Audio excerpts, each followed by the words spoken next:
is March 6th, 2014, and this is the first time we're using this venue of Google Plus and YouTube live broadcast. I haven't put out the word about this just because we're giving this a shot to see how it works. This is in place of, we used to do this on the Smart Scarecrow show, which had its last show, last episode, last week, February 27th. And so here we go. We're going to give you the highlights from this past week in free energy.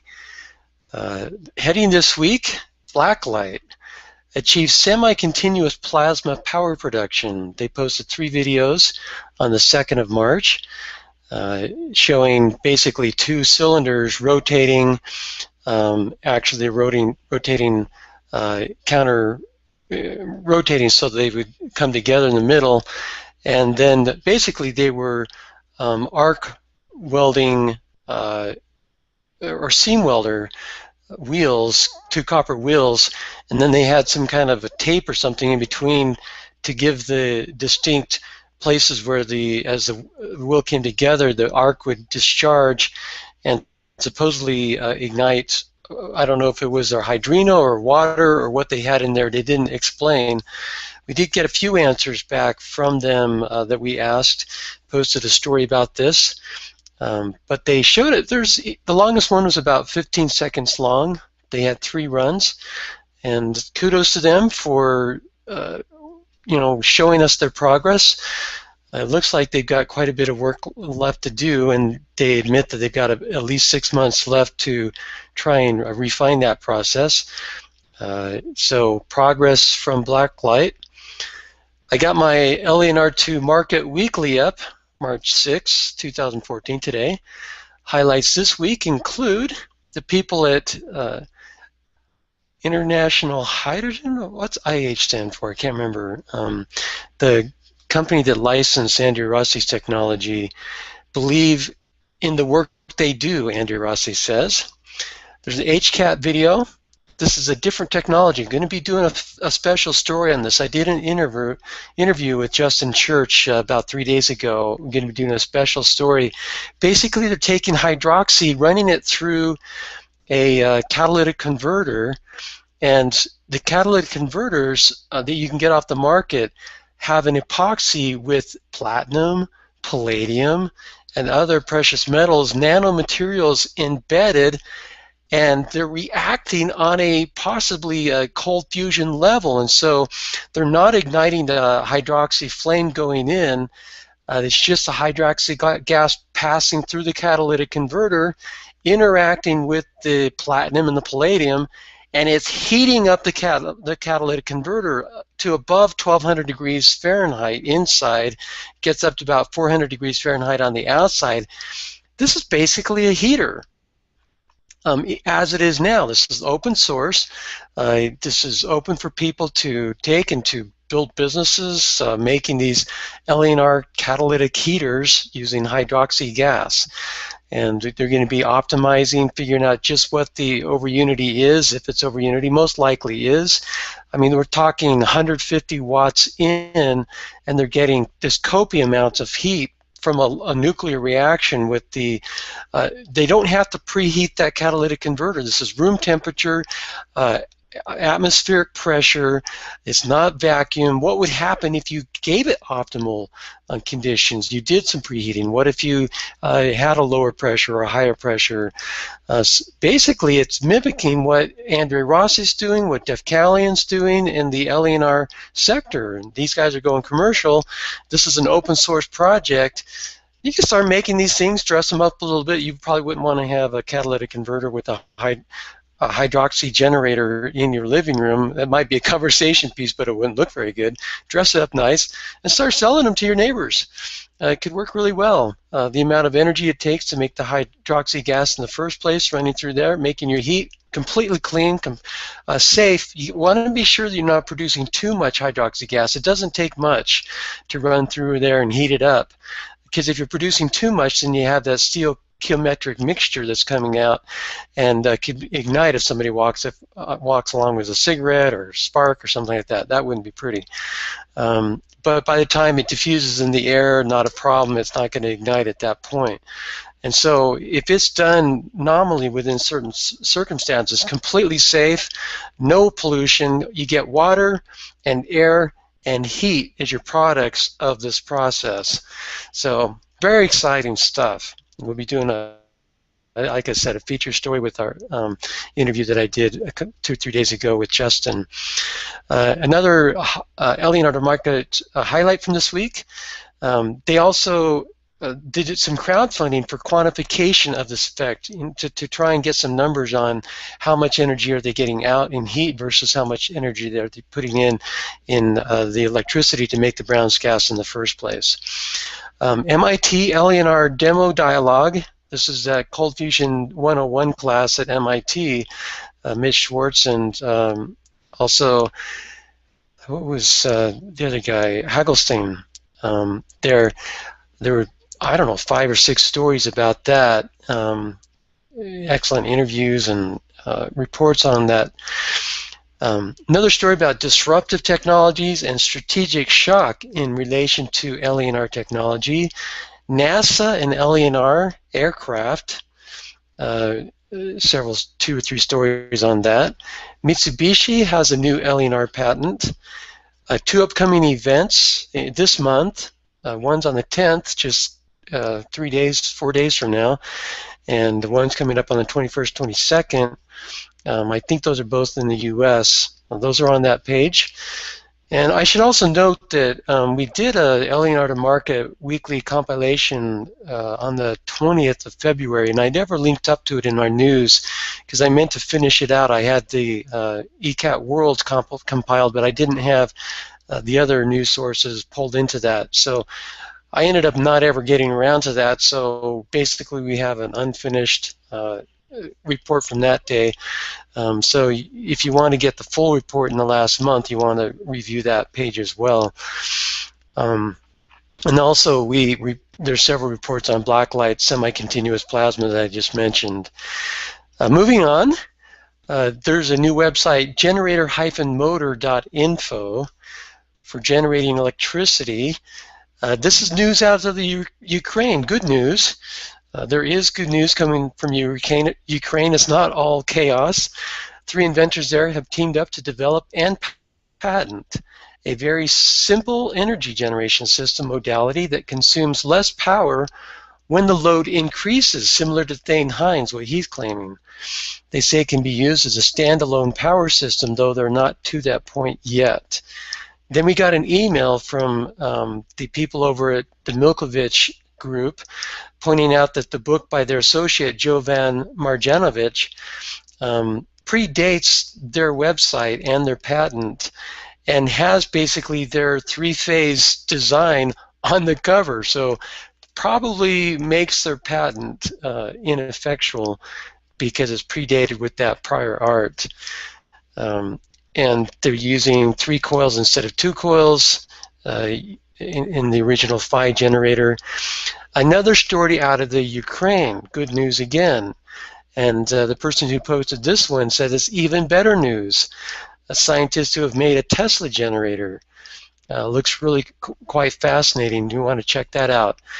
And then as I was pulling together this LNR to market report, I saw a story by Frank Ackland over at ECAT World talking about, is Storing going to get ready to emerge? Sean McCarthy has posted some comments on Facebook which seem to indicate that we might not be too far away from some news. And he says, quote, it's going to be a lot of fun in the next few weeks, a lot better suited to this time and this place, going to enjoy every minute of what 2007 should have been. I am a purist over Unity man, no wires, unquote. That's what he said a week ago. Today, about 11 hours ago, he posted a video on YouTube showing a magnet motor. I don't know if that's what he was planning on showing, but he had a little neodymium magnet stuck there with some blue BlueTack, and it was running. Of course, it wasn't a skeptic-proof video ruling out this and that, but that's quite interesting. Moving on to other news, LPP, that's Lawrenceville Plasma Physics. They have their tungsten electrodes ready by mid-May. They plan to achieve commercial fusion to lower electrical costs by 10 times. This is an update that they posted on their website. Actually, a report on, where was that? I apologize, I can't remember where that was. I've got it linked up in our news. They're also doing a crowdfunding effort launched on Earth Day, April 22nd, launching, I should say, with 60 volunteers so far to help their process move forward. And we posted a story. I did an interview a couple weeks ago when I was over at the Evolution Energy in Denver. The H2HiPod.com is their website. There was a booth right next to ours at the expo. We had a NEST, New Energy Systems Trust booth, and PESN booth. They're together, and then right next to it was this H2HiPod, and they claim to have the best hydroxy technology in the world. With 7 years of development, over 400 installations, reams of data, I saw their notebook with quite a bit in there, international patents awarded, not just filed, for protection in 147 countries. Inventor James Coulter says their H2HiPod is ready for international rollout in a major way. Typical mileage improvement is 35%, but in some cases is much higher, over 100% they've gotten in some cases, supposedly.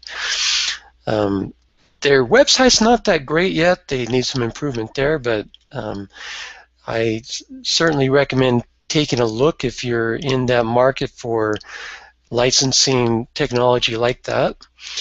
Looks really good. And one of the things that they do that's unique is rather than try and mess around with the electronics of the cars to see the hydroxy gas coming in to improve the mileage and say, hey, there's too much oxygen, or there's too much hydrogen, there's too much this, there's too much that, and it causes a change in the way the gas comes in, and you basically nullify the effect by the car's computer fighting against what you're doing because it doesn't understand, it's not programmed for hydroxy gas. They've been able to basically trick the computer by a proprietary combination of hydroxy gas going in. It's not your typical hydroxy gas. They're doing some stuff to basically make the computer happy, but also to improve the mileage. So very clever. You definitely want to take a look at that. Over the years, we've all seen these emails and websites and advertisements on websites for the Hendershot fuelless generator, supposedly something that you could build. The video that you see lasts like almost 3 hours, just showing every single step of the way of making this thing, and then it supposedly powers the bank of lights, powers a television, flat screen television, but I've never seen any replications. I've seen people attempt to replicate it, but I don't know of any successful replications, don't know of anyone powering their house with it, powering anything with it. So I've kind of assumed over the years that it's just a scam, but I decided to go ahead and throw up a page at PezWiki, get people's input. That was on the 5th, 2 days, yesterday morning early, and so far nobody said, hey, I've built one and it worked. So probably is a scam. It would be cool if that thing worked. It's not too difficult to build.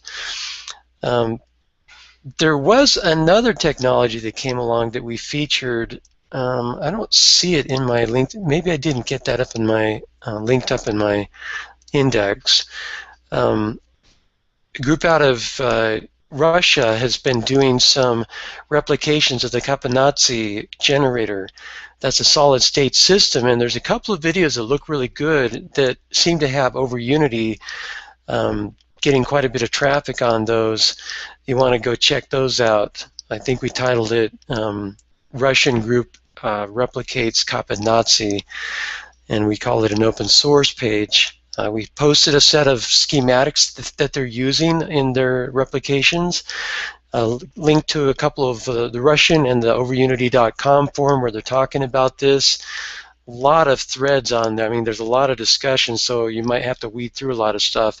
If you find some clear instructions, help us with our PezWiki page. PezWiki is a publicly editable site. Hit the edit button and clarify, clean things up, add some descriptions. You do need to be a user. We have to give you permission to get in there in the first place because we had too many spammers coming in. Couldn't just allow anyone to sign up. You've all seen on hoverboard, this guy, what was it? The guy from Back to the Future almost 30 years ago, supposedly 30 years in the future, they were going to have a hovercraft skateboard that didn't have any wheels. And this viral ad campaign out of Los Angeles shot this thing where it looked like they were floating around on this hoverboard, and they said, "It has arrived, it's here, yay, we finally, the future has arrived." And in their video they said, "What you're going to see on this video is real," basically saying this is not a hoax, but it is a hoax. You can see the crane wheels. You can see where they missed out on some of the shadows from the wires and the cables holding them up. And also the main guy that's acting like the scientist who says, "You see the technology in this hoverboard is more advanced than satellites that went up to space in 2010. He looks like this MIT scientist, and they're claimed to be MIT scientists on their About Us page. It's got a group shot of about 8 of them or so, and they all look smart and scientist looking. And he's one of the pictures, one of the guys in that photo. And it turns out he's an actor. He's not from MIT. Somebody wrote a letter to MIT, and MIT says, "No, this is not our project. They have nothing to do with us." And so I don't know what kind of viral campaign is going on, but I have a real problem with the dishonesty in the portrayal and making fun of people who believe that something like this could really happen someday, because I certainly believe somebody's going to come up with this kind of stuff in the next few years if they haven't already done it. So anyway, that was kind of sad. We've had like 20,000 visits on the page in the last couple of days. It's been really popular. Boeing anti-gravity propulsion comes out of the closet. This is a genuine story as part of the effort which has been run out of Boeing's Phantom Works advanced research and development facilities in Seattle. The company is trying to solicit the services of a Russian scientist who claims he has developed anti-gravity devices in Russia and Finland. Along the lines of conventional energy, the ultimate power grab story out of Alex Jones' channel. Power grabs by the powers that be include new road taxes to extract money from electric vehicle drivers that are not buying gas. They also address a smart grid that isn't so smart and doesn't save money. Another article I saw from the Alex Jones channel today was talking about a lady who was being fined because she was off-grid, not hooked up to the grid. She was using solar power, and she felt like she shouldn't have to be plugged in. And the grid was going after her. The local authorities were going after her for not being plugged in. Hopefully we can get that stuff taken care of so that as these free energy devices finally start coming to the market pretty soon, we won't have to fight with the politicians. A little bit off topic, we posted a video from Justin, I believe his name, the spectrophonic periodic table of the elements. It says, relax and enjoy this complimentary version of the spectrophonic periodic table of the elements, the first and only periodic table where you may hear the characteristic light signature spectra of each element, dropped 40 octaves into the auditory range. Hear the sounds of the atoms, experience the building blocks of reality of the universe of you. It was a pretty cool little thing that he pulled together there. I'd like to see some musicians start pulling that and actually making some compositions out of it. And then there's a final little link, what they know, how the Earth works, a little story from suspiciousobserver.org. It's kind of a cool video presentation of of NASA and other NOAA, U.S. Weather data gathering services, and what they're able to see in real time, as well as computer generated. And it makes you wonder just how much of this information is publicly available, or do you have to be part of some subscription? This is publicly funded, it ought to be publicly available. Images of the sun, the sun cycles, I would imagine a lot of that is public information. I've seen websites with some of it, but not to the extent that you see on this video. So it's quite fun to watch. And that pretty much wraps it up for this week in Free Energy. We thank you for joining us. Go to freeenergynews.com for our daily postings, and send us cool stuff as you know about it. And we'll keep you on the edge of your seats as we track our progress to a world of free energy. Thank you. It is March 6, 2014. And this is the first time we're using this venue of Google Plus and YouTube live broadcast. I haven't put out the word about this just because we're giving this a shot to see how it works. This is in place of, we used to do this on the Smart Scarecrow show, which had its last episode last week, February 27th. And so here we go. We're going to give you the highlights from this past week in free energy. Heading this week, Blacklight achieved semi-continuous plasma power production. They posted 3 videos on the 2nd of March showing basically 2 cylinders rotating, actually rotating rotating so they would come together in the middle, and then basically they were arc welding or seam welder wheels, 2 copper wheels, and then they had some kind of a tape or something in between to give the distinct places where as the wheel came together, the arc would discharge and supposedly ignite uranium and other precious metals, nanomaterials embedded, and they're reacting on a possibly a cold fusion level. And so they're not igniting the hydroxy flame going in. It's just a hydroxy gas passing through the catalytic converter, interacting with the platinum and the palladium, and it's heating up the catalytic converter to above 1200 degrees Fahrenheit inside, gets up to about 400 degrees Fahrenheit on the outside. This is basically a heater. As it is now. This is open source. This is open for people to take and to build businesses. This week include the people at International Hydrogen. What's IH stand for? I can't remember. The company that licensed Andrew Rossi's technology believe in the work they do, Andrew Rossi says. There's an HCAT video. This is a different technology. I'm going to be doing a special story on this. I did an interview with Justin Church about 3 days ago. I'm going to be doing a special story. Basically, they're taking hydroxy, running it through a catalytic converter, and the catalytic converters that you can get off the market have an epoxy with platinum, palladium. I don't know if it was their hydrino or water or what they had in there. They didn't explain. We did get a few answers back from them that we asked, posted a story about this, but they showed it. The longest one was about 15 seconds long. They had 3 runs, and kudos to them for showing us their progress. It looks like they've got quite a bit of work left to do, and they admit that they've got at least 6 months left to try and refine that process. So progress from Blacklight.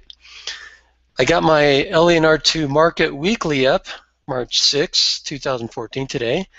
Highlights